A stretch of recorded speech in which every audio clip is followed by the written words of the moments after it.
ICC কাদের স্বার্থে নিয়ম পাল্টায় কদিন পর পর তা সবারই জানার ইচ্ছা, তবে বিতর্ক উঠলে তারা দ্রুত নিয়ম পাল্টে ফেলে।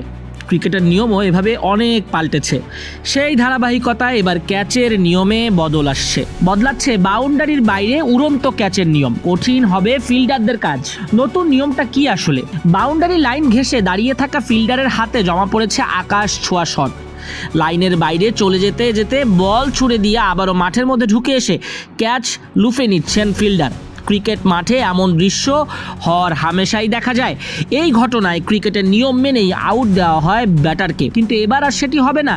বাউন্ডারির বাইরে গিয়ে উড়ন্ত অবস্থায় ক্যাচ ধরার নিয়মে বড় সড় বদল এনে ফেলেছে ক্রিকেটের নিয়ম প্রস্তুতকারী সংস্থা Marylebone cricket club MCC. Boundary লাইনের ধারে ক্যাচ নিতে গিয়ে বা ছক্কা আটকাতে গিয়ে অনেক সময় ফিল্ডার ভারসাম্য হারিয়ে ফেলেন।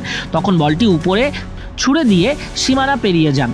বাউন্ডারির বাইরে থাকতেই লাফ দিয়ে বলটি হাতের ধাক্কায় আবারও উপরে ছুড়ে দিয়ে সীমানার ভেতরে পাঠান। তারপর নিজে বাউন্ডারির ভিতরে এসে ক্যাচটি নেন কিংবা ছক্কা বাঁচান। কিন্তু এটা করতে গিয়ে কখনো কখনো ফিল্ডার বাউন্ডারির বাইরে উড়ন্ত অবস্থায় একাধিকবার বলে স্পর্শ করে ফেলেন।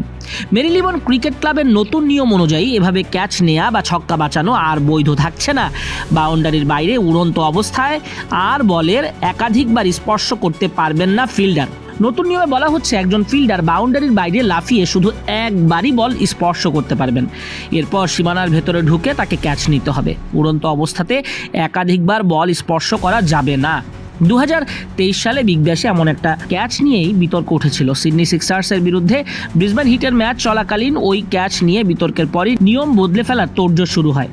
লং অফের দিকে আকাশ ছোঁয়া শট মারেন সিডনির জর্ডান সিল্কের ক্যাচ বাউন্ডারির বাইরে লাফিয়ে দ্বিতীয়বার স্পর্শ করে সীমানার ভেতরে ফেরত পাঠান নেসার।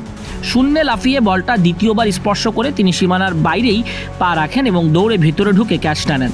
বাউন্ডারি লাইনের বাইরে দাঁড়িয়ে ক্যাচ ধরলে ব্যাটারকে আউট দেওয়া যাবে কিনা সেই প্রশ্ন তখনই উঠেছিল। এমসিসির নতুন নিয়মে এই ক্যাচ আর বৈধ থাকছে না। শূন্যে উড়ে একবার স্পর্শ করতে পারবেন ফিল্ডার, দ্বিতীয়বার করা যাবে না।